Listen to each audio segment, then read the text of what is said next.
Silahkan duduk Bapak Ibu, jemaat yang dikasihi Tuhan.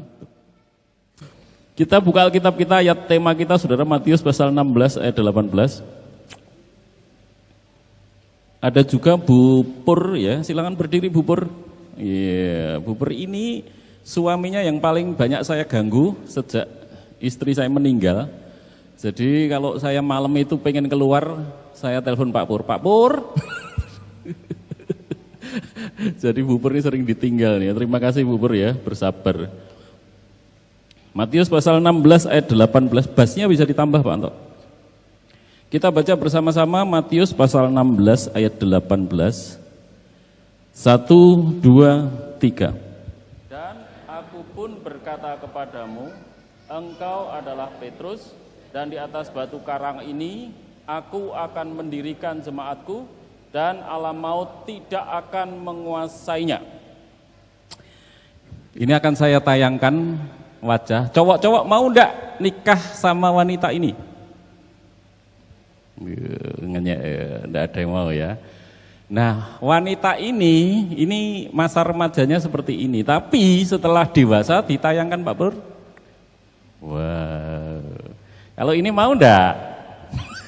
Mau. Itu tadi kecilnya ya itu tadi wajahnya. Enggak percaya kan ya? Berubah ya. Kok jadi cantik kayak gini? Satunya lagi Pak Pur. Nah, ini mesti kenal saudara. Ini artis Indonesia ini. Anaknya Anang ya. Ya, besarnya kita lihat. Kalau gini mungkin enggak tertarik. Wow. Makanya cari yang gitu-gitu dulu ya, jangan aduh kok jelek toh, jangan jelek. Masih ada satu lagi ya Pak Pur ya? Masih podo wae. Ini Mas sama anaknya Anang ya. Tapi coba yang berubahnya lah. Wah. Nah, kenapa gambar-gambar ini saya muat saudara? Yang wajah kelihatan jelek tadi, kelihatannya awalnya jelek. Itu adalah gambaran gereja. Gereja itu kalau saudara lihat nggak menarik. Banyak orang meremehkan gereja, saudara-saudara. Banyak orang meninggalkan gereja karena gereja itu seperti wajah yang tadi pertama tadi. Kelihatannya nggak menarik, ada saja.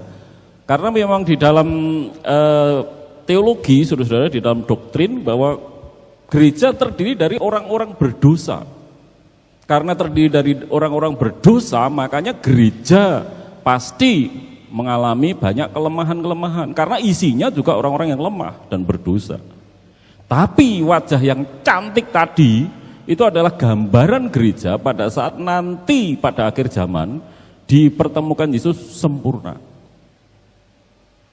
Makanya orang tidak boleh meremehkan gereja, ya. Tidak boleh meremehkan gereja hanya karena gereja kelihatannya menjengkelkan. Orang-orangnya kelihatannya greget ke, jengkel ke, dan sebagainya, saudara-saudaraku yang dikasihi Tuhan. Nah, Dr. Sudarno berkata demikian, ini penulis buku Ikhtisar Dogmatika ya. Dia berkata begini, kita dihindarkan dari pandangan bahwa gereja adalah sama saja dengan perkumpulan-perkumpulan lain. Perkumpulan-perkumpulan didirikan oleh orang-orang, maka orang-orang juga berhak untuk membubarkannya dan untuk memilih perkumpulan lain yang dipandang bermanfaat baginya. Akan tetapi, oleh karena Allah yang mendirikan gereja, oleh karena Yesus sendiri yang mendirikan gereja, maka orang tidak boleh dengan gampang meninggalkannya. Tidak boleh dengan gampang meninggalkannya. Walaupun mungkin saudara tidak tertarik, wajah gereja kelihatannya menyebalkan. Suatu saat saudara rasanya membayangkan, memikirkan gereja di mana saudara bergereja saat ini kadang-kadang menjengkelkan, menyebalkan, saudara menyebabkan malas berangkat. Karena mungkin sedang tersinggung dengan orang-orang yang di dalam gereja itu. Tapi Dr. Sudarno ini memperingatkan, tetap ia tidak berhak untuk meninggalkannya. Ia harus ikut memikul kesukaran-kesukaran di sini dan dia berusaha agar gerejanya dapat dibangun kembali. Ia harus ikut memikul kesukaran-kesukaran di sini di gerejanya. Dan ia bertugas untuk berusaha agar gerejanya dapat dibangun kembali.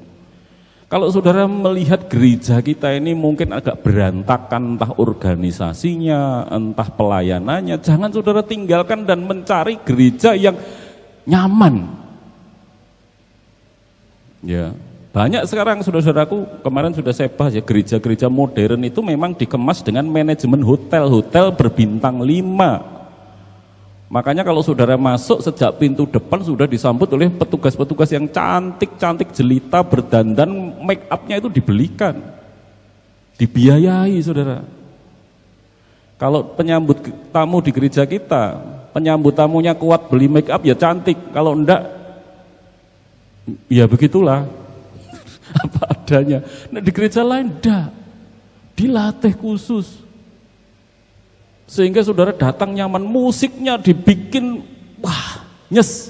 Ini speakernya mati 1, saudara. Ibu catur makanya di sana nasib keberbeken. Yang sini mati, Bu. Ini mati, makanya suara dari sana saja. Makanya banyak orang ngeluh, WL ngomong kok enggak jelas ya, karena mati 1. Kalau di gereja-gereja yang modal besar enggak akan ngalami gitu. Hotel bintang 5 ada kerusakan dikit. Ini sudah bukan saya enggak tahu, sudah tahu sejak saudara bisa tanya Pak Pur ya. Saya bilang, Pak Pur ini mati loh Pak Pur. Sudah 3 bulan lalu saya ngomong. Bukan enggak tahu, tapi belum ada dana. Masalahnya gitu. Beda kalau gereja lain backgroundnya memang gembalanya rata-rata pengusaha-pengusaha kaya, modal kuat. Tapi apakah karena seperti itu kemudian saudara dan saya mencari gereja yang nyaman, yang enak dan meninggalkan gereja saya di mana saya dilahirkan? Padahal saudara-saudaraku yang dikasih Tuhan, Agustinus berkata gereja itu ibu. Ibu itu artinya apa? Saudara dilahir barukan di gereja saudara. Baptisan itu kayak air ketuban ya. Saudara dikeluarkan dari situ. Ini gereja saudara. Saudara dilahirkan di sini, apakah kalau gereja itu tidak menarik, ibu saudara sudah tidak menarik, saudara meninggalkan dia, membuang dia? Kan tidak bisa seperti itu, saudara. Oleh karena itu, saya senang sekali kalau saudara jemaat di tempat ini, walaupun di dalam keterbatasannya, saya tahu keterbatasan saudara, saudara tetap berusaha memperhatikan gereja.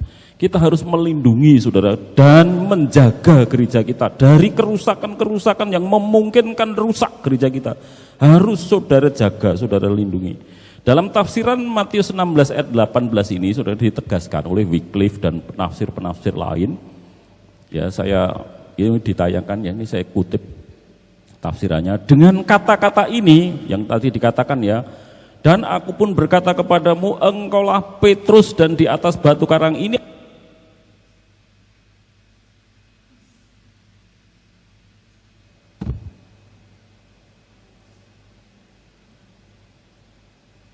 habis baterainya saudara-saudara ya. Dan engkau adalah Petrus dan di atas batu karang ini aku akan mendirikan jemaatku. Nah, tafsirannya adalah ini saudara. Dengan kata-kata ini Kristus berjanji untuk mendirikan gerejanya berlandaskan kebenaran dari pengakuan Petrus. Pengakuan Petrus apa? Engkaulah Mesias, engkaulah Kristus, engkaulah yang diurapi menjadi penyelamat dunia. Artinya seperti itu saudara. Dari pengakuan ini gereja berdiri. Pengakuan Petrus dan teman-temannya. Kalau ya ini dilanjutkan nanti ada ala tafsiran ala Katolik dan yang Protestan ya. Di dalam ayat ini Yesus mengadakan permainan kata-kata. Ia menyebut muridnya Petros itu artinya sebuah batu kecil. Ya, di atas batu kecil itu aku akan mendirikan jemaatku ya, di atas batu karang.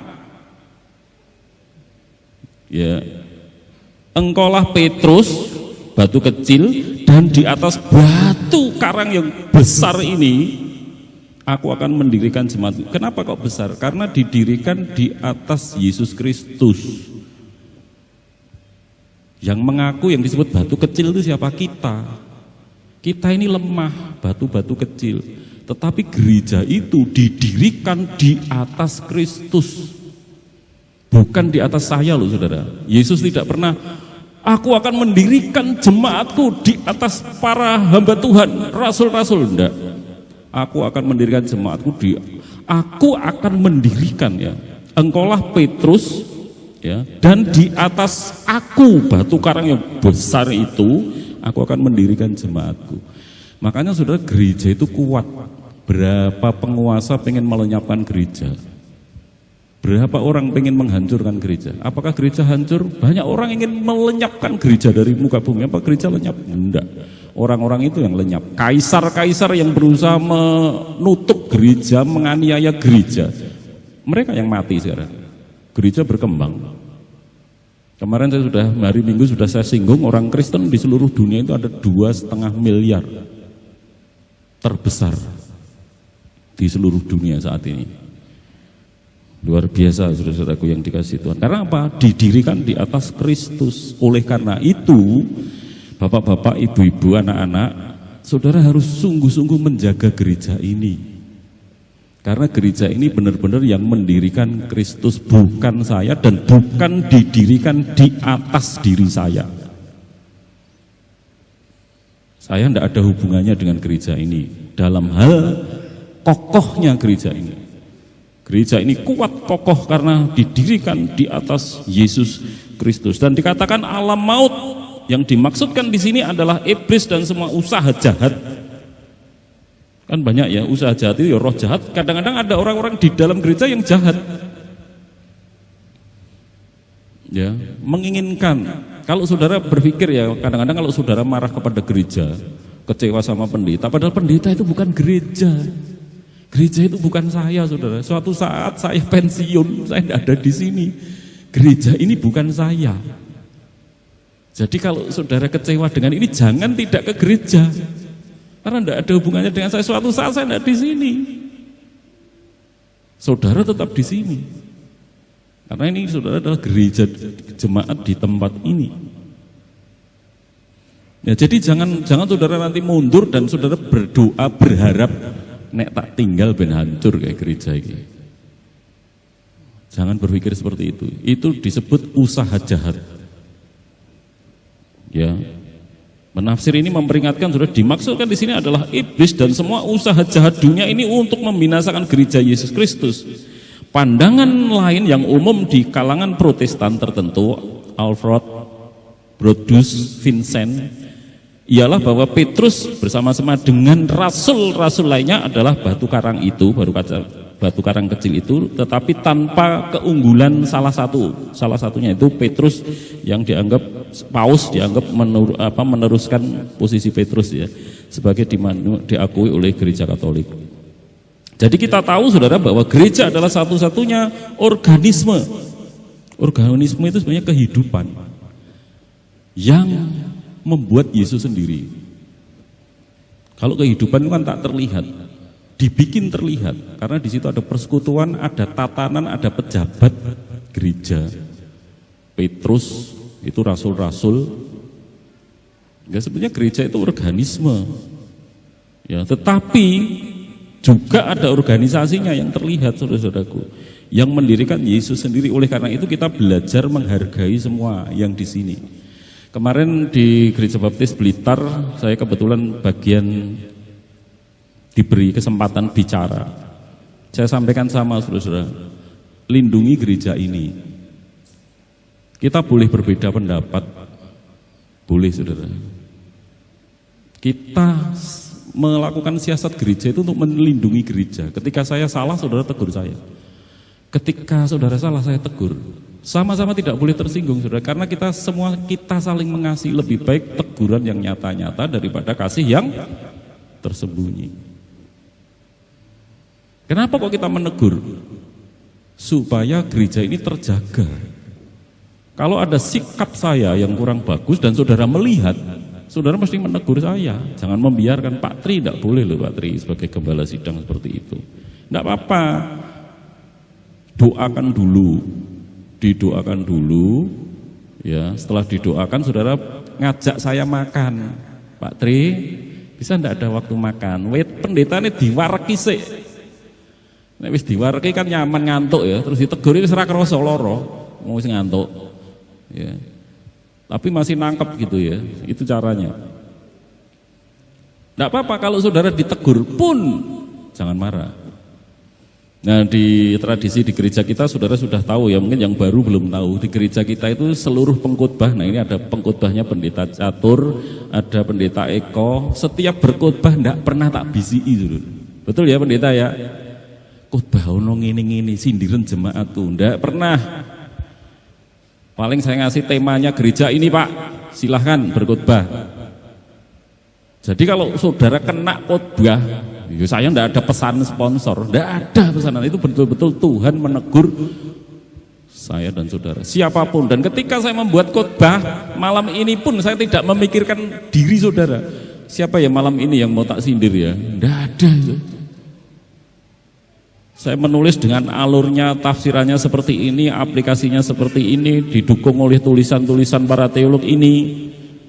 Nah ini tulisan berikutnya ya, kita akan lihat. Jadi apa rancangan Tuhan bagi gerejanya? Yang jelas tadi saudara, karena gereja ini yang mendirikan Kristus, sekarang kita akan melihat apa sih rancangan Tuhan bagi gerejanya, supaya gereja kita di ulang tahunnya yang ke-46 itu semakin menjadi gereja yang dimaksud Tuhan. Bukan yang saya dan saudara inginkan, tetapi yang diinginkan Tuhan itu apa tuh gereja itu. Ya, kalau di ayat temanya hanya meletakkan dasarnya saja bahwa gereja yang mendirikan Kristus. Lalu kita akan melihat bersama-sama saudara-saudara di dalam ayat-ayat yang lain, Matius pasal 28 ayat 19 dan 20 ya, karena itu pergilah jadikanlah semua bangsa muridku dan seterusnya. Jadi salah satu kita akui saudara di dalam gereja baptis, tugas gereja yang utama adalah memberitakan Injil. Gereja baptis itu ya. Saya pengen lihat dulu di antara saudara siapa yang pernah membawa siapapun ke gereja, datang ke gereja sampai dulunya bukan orang Kristen ya, dulunya bukan orang Kristen jadi Kristen, kemudian dibaptiskan di gereja kita. Kalau ada silahkan berdiri, saya pengen lihat. Belum ada ya? Kalau berdiri terlalu tinggi, angkat tangan. Ada? Ada ya? Oh iya Bu Indah. Bu Indah yang masih anyar. Ada yang lainnya? Pertanyaan saya ini bukan untuk meninggikan diri saudara. Saya ingin menyadarkan kita, ini tugas utama kita loh saudara. Tugas utama kita ini memberitakan Injil, membawa orang-orang yang belum mengenal Yesus kepada Tuhan Yesus. Ya, itu tugas gereja. Erikson, teolog yang lain menulis 3 buku teologi, saudara, dia berkata demikian. Panggilan untuk mengabarkan Injil merupakan sebuah perintah. Setelah para murid menerima Yesus Kristus sebagai Tuhan, mereka ini telah menyatakan tunduk kepadanya, sehingga harus selalu menaati semua perintah yang diberikan olehnya. Yesus pernah mengatakan, jikalau kamu mengasihi aku, kamu menuruti segala perintahku. Barang siapa memegang perintahku dan melakukannya, dialah yang mengasihi aku. Kamu adalah sahabatku jikalau kamu berbuat apa yang kuperintahkan kepadamu. Apabila para murid sungguh-sungguh mengasihi Tuhan mereka, maka mereka dengan sendirinya akan mengabarkan Injil. Penginjilan bukan merupakan sebuah tugas yang dapat diabaikan. Kalau saudara memang mau disebut sahabat Kristus, tadi ya dikatakan, kalau saudara benar-benar mengasihi Yesus, kalau benar, beritakanlah Injil. Karena itu amanat agungnya yang terbesar. Dan hebatnya saudara-saudara, banyak orang mengutip ayat ini ya, segala kuasa di surga dan di bumi sudah diberikan di tanganku. Wah, kita amin, seringkali mengaminkan, terus kita mulai mengimani hal-hal besar. Apa itu? Mobil mewah, rumah. Bukan untuk itu loh saudara. Kata-kata itu segala kuasa di surga dan di bumi sudah ada di tanganku. Itu sebetulnya untuk bersambungan dengan apa? Karena itu, pergilah. Kesuksesan pemberitaan Injil itu saudara bukan karena kepintaran saya dan saudara bicara. Tetapi karena apa saudara? Kuasa itu sudah di tangan Yesus Kristus. Orang-orang yang benar-benar dipilih Tuhan, ya, ketika saudara menemukan, dia pasti akan menerima Yesus Kristus. Di dalam Kisah Para Rasul 1 ayat 8, kamu akan menerima kuasa kalau Roh Kudus turun ke atas kamu, dan kamu akan menjadi saksiku. Dimulai di mana? Yerusalem. Yerusalem itu terdekat. Terdekat apakah termudah? Tidak. Karena Tuhan Yesus disalibkan di situ. Ya. Tidak mudah juga. Murid-murid Yesus yang dianiaya di Yerusalem dianiaya. Terdekat itu tidak mudah. Kalau jujur itu Bu Indah mendoakan Pak Lamanuddin dah lama nggih, Pak Lamanuddin nggih, puluhan tahun. Bu Tri mendoakan ayahnya orang Nganjuk asli berapa puluh tahun, rasanya sampai tidak mungkin dikabulkan, bertobat juga akhirnya. Tidak mudah saudara. Tapi walaupun susah, saudara harus mulai mendoakan dan mulai berjuang, ya, membawa orang-orang di sekitar saudara kepada Tuhan Yesus Kristus. Henry Van dan Rufus Anderson, pakar mereka itu, Henry Van ini adalah pakar sejarah penginjilan, saudara-saudara. Dia mengutip tulisan David Ellis, ya, demikian saudara. Berkenaan dengan peran gereja dalam pelaksanaan amanat misi Allah, David Ellis berpendapat bahwa gereja senantiasa melihat misinya terdiri dari 3 unsur utama. Pertama, proklamasi. Jadi ketika saudara memberitakan Injil, saudara sedang memproklamasikan bahwa juru selamat dunia itu hanya satu, yaitu Yesus Kristus. Proklamasi ini penting saudara-saudara. Finalitas Yesus Kristus, di luar Yesus Kristus tidak ada keselamatan. Gereja terpanggil untuk memproklamasikan Kristus kepada dunia. Kedua, pelayanan. Gereja dipanggil untuk melayani dan menjalankan aksi sosial diakonia dengan kasih Kristus kepada dunia. Nah, ini banyak yang melakukan bagian ini sekarang saudara-saudara, ya, mengganti penginjilan cukup dengan aksi sosial. Ini golongan-golongan yang liberal, ya, berusaha mengabaikan penginjilan, mengganti penginjilan dengan aksi sosial. Yang ketiga, dengan kesalehan dan keesaannya. Nah, ini juga merupakan pendukung, ya, mendukung penginjilan itu sendiri. Makanya gereja yang tidak bersatu, saudara, sudah mempermalukan Tuhan, yang disebut mencoreng wajah Tuhan, karena tidak bisa bersatu. Hari Minggu yang lalu saya berkhotbah tentang gereja itu seperti akuarium, isinya ikan berwarna-warni, dilihat orang, disaksikan orang, dinikmati orang. Di gereja itu ada suku Cina, ada Jawa, ada Batak, lalu belakangnya Pak Catur Batak. Ya. Ada mana lagi ya? Selain Jawa, Cina, Batak, lainnya ada suku lain? Beda-beda latar belakang, suku, pendidikan, tetapi tetap rukun. Itu gereja, saudara-saudara. Nah, saudaraku yang dikasihi Tuhan, yang harus kita renungkan adalah, kita bersyukur juga ini, ya, gereja Kalangbret. Gereja Kalangbret itu berada di sana, sama ya sebetulnya. Jadi gereja Duta Ilahi cabang Kalangbret ada di sana. Kita pertahankan, kita dukung, karena apa? Di sana harus ada gereja, ada mercusuar.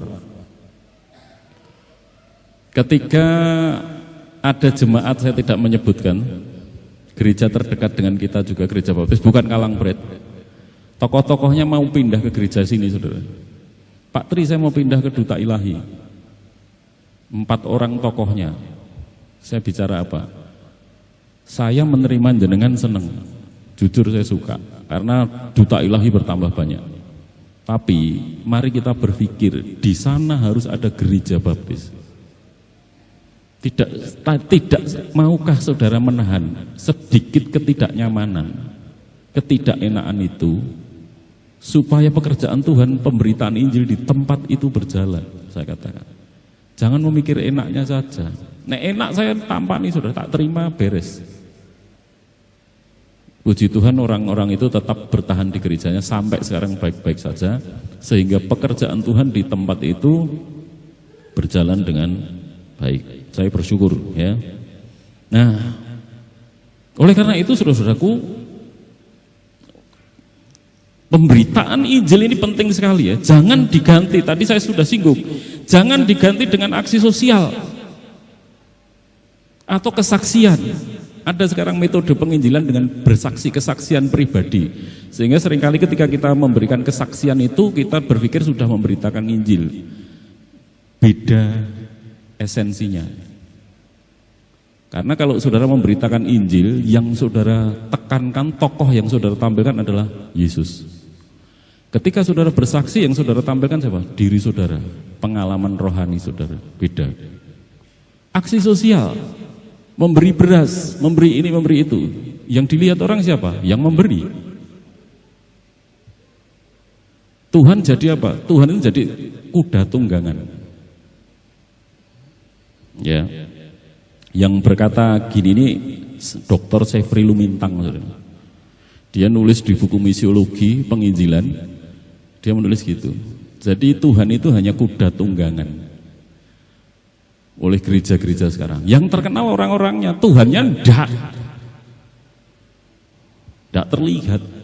Istri saya saudara, almarhum ya, saya masih ingat fotonya, Eldo mesti juga anak-anak saya lihat fotonya.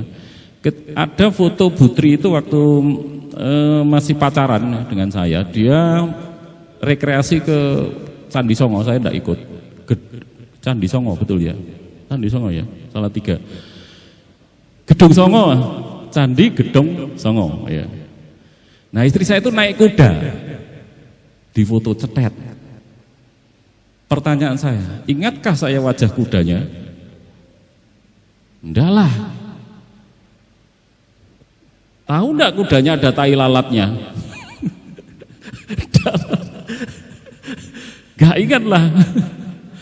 Kalau tanpa lalatnya saya tahu, kalau tai lalatnya saya tidak tahu. Yang saya ingat sampai sekarang wajahnya Putri. Makanya itu yang disebut Sefri Lumintang. Banyak aksi sosial kalau orang kesaksian sudah merasa itu menginjili, itu yang menonjol bukan Tuhan. Yang ditonjolkan bukan Yesus itu. Beda esensinya. Nah gitu saudaraku ya.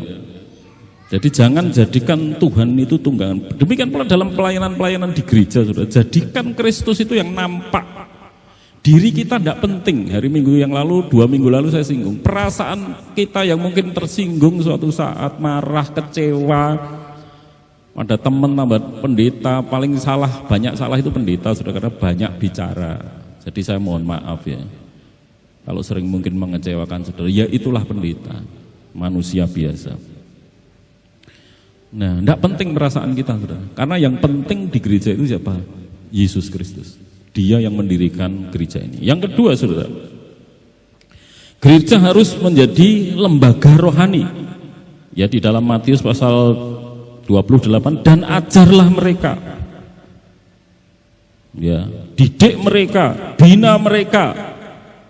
Kadang-kadang hal ini dapat berarti apa saudara?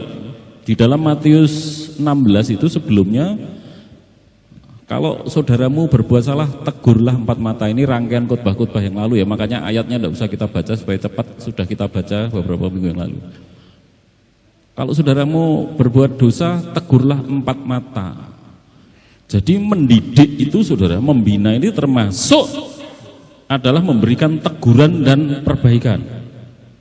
Ya, teguran dan perbaikan. Ini salah satu ciri gereja sejati loh saudara.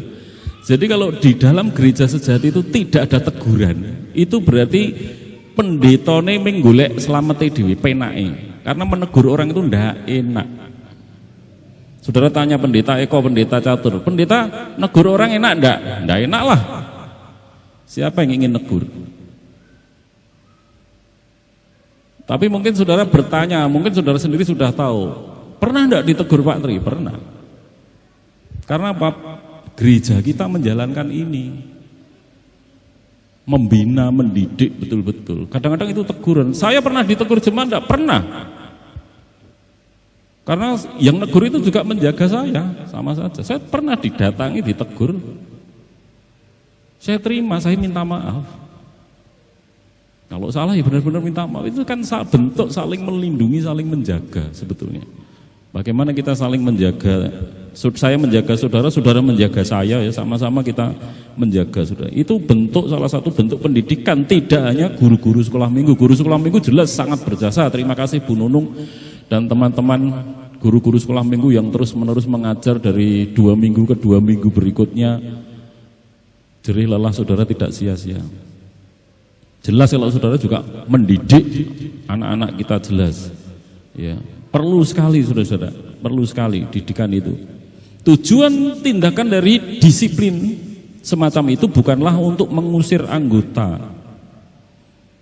yang bersalah, melainkan justru untuk mengembalikan orang-orang seperti itu kepada cara hidup yang benar. Dengan demikian dapat ikut kembali di dalam persekutuan orang percaya. Anak yang nggak pernah ditegur orang tua, saudara, itu jadi anak kurang ajar. Ya, anak yang tidak pernah ditegur orang tua itu jadi anak kurang ajar. Oleh karena itu bersyukurlah kalau saudara ditegur, itu berarti saudara diperhatikan.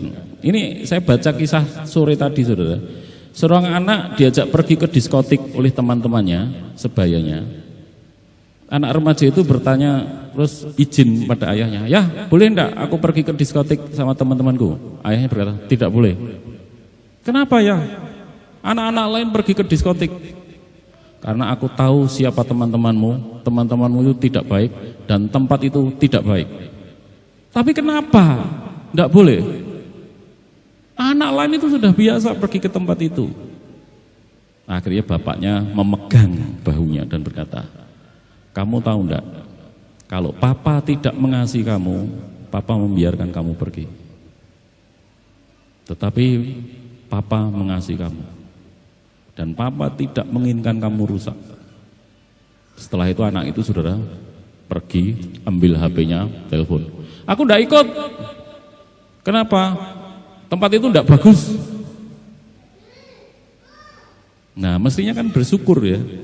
Orang tuanya menyatakan sikap itu tidak baik, kadang-kadang tidak mengenakkan di telinga. Saudara mendengar khotbah Tuhan Yesus, Petrus, Paulus, seringkali menusuk itu terus. Makanya simbol gereja kita salib. Saudara masuk halaman, saudara sudah melihat salib merah. Saudara sudah diberitahu, ini di area ini adalah spiritnya salib.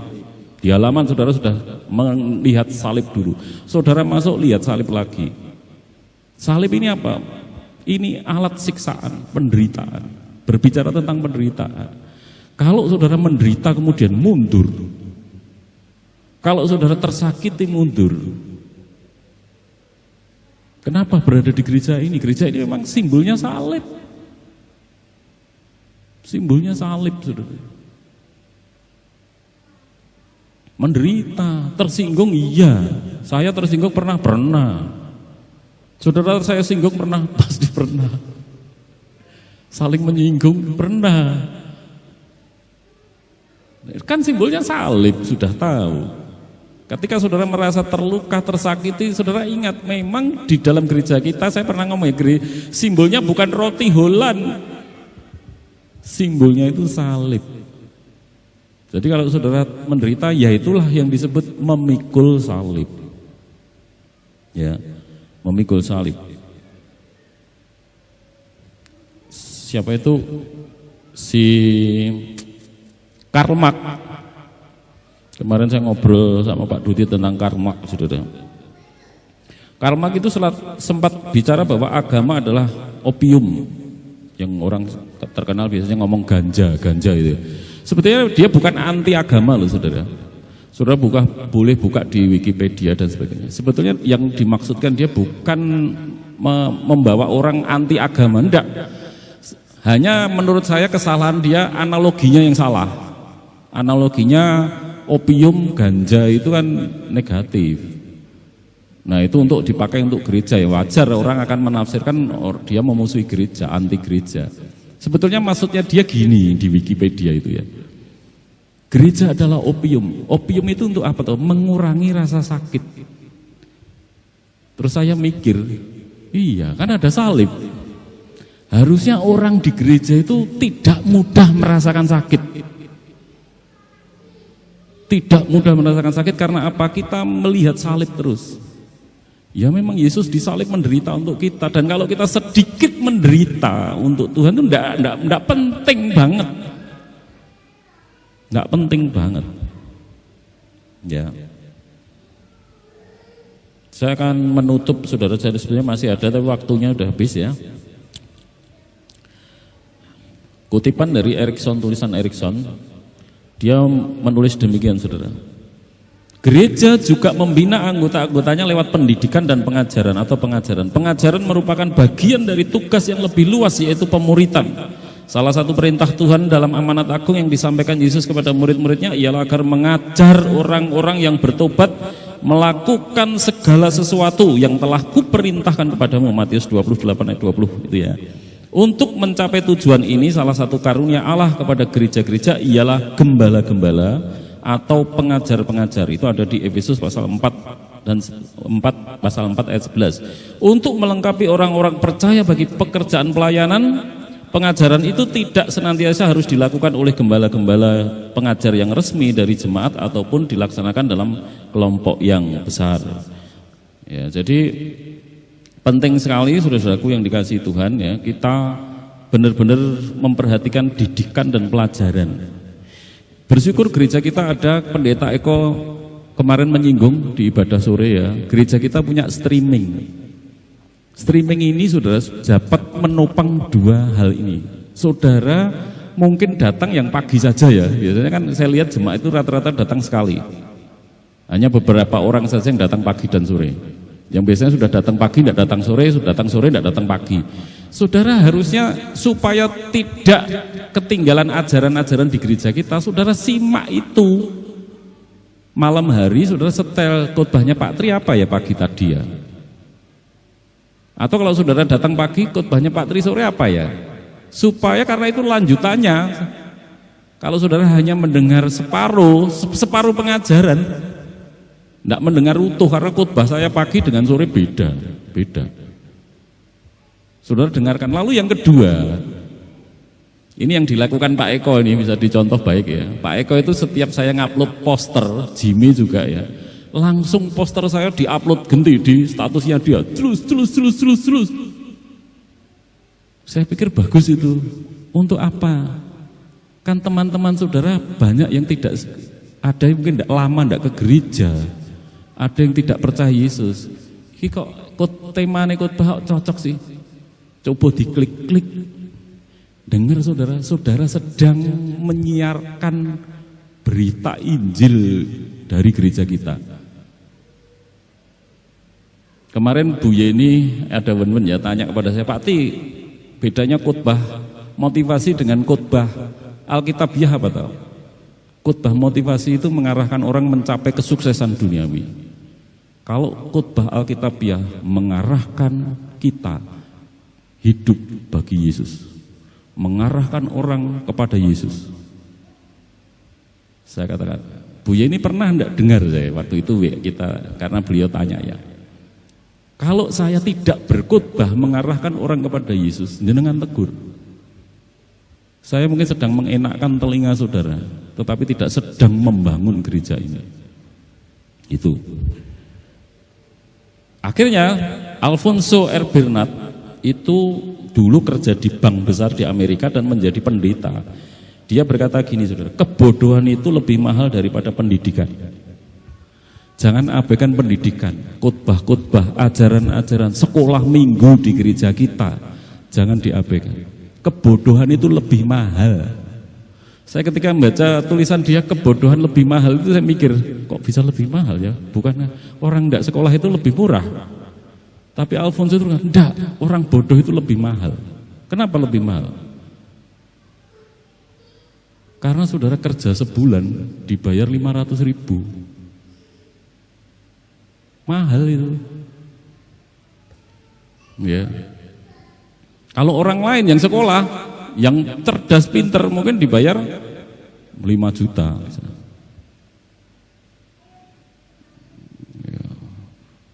bersyukur Pak Tri, saya seminggu dibayar 125.000, sekarang naik berapa?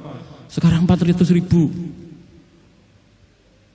400.000 seminggu, bukan sebulan. Ya ampun, malah hidup. Nah, jadi saudaraku, itu sebabnya kebodohan itu lebih mahal. Karena saudara cuma dapatnya sedikit, tenaga saudara besar, dapatnya sedikit. Karena mengabaikan pendidikan. Ya, kebodohan itu lebih mahal daripada pendidikan. Oleh karena itu usahakan saudara terus belajar. Pendidikan di gereja kita tidak berbayar, saudara. Silahkan saudara terus mengikuti. Ya. Nah, kesimpulan, di zaman gereja mula-mula jemaat berkumpul untuk menyembah Allah dan mendapatkan pengajaran, kemudian jemaat itu keluar untuk mengabarkan Injil. Di dalam ibadah penyembahan, jemaat berfokus pada Allah. Di dalam pengajaran dan persekutuan, mereka berfokus pada diri sendiri dan saudara seiman. Dalam penginjilan, mereka mengarahkan perhatiannya kepada orang-orang yang bukan Kristen. Di dalam kitab tersebut, orang-orang percaya untuk berkumpul dan menyembah Allah dan dibangun. Kemudian mereka keluar untuk menjangkau orang-orang yang masih terhilang. Gereja William Temple, gereja tetap berdiri bagi kepentingan mereka yang ada di luarnya. Ini harus disadari. Jadi gereja ini berdiri bukan untuk gereja lain. Kita narik jemaat lain, enggak. Gereja ini berdiri untuk orang-orang yang belum diselamatkan. Saudara mengasihi Tuhan, mengasihi gereja Tuhan, mulai cari, berusaha mengajak orang untuk percaya Tuhan Yesus.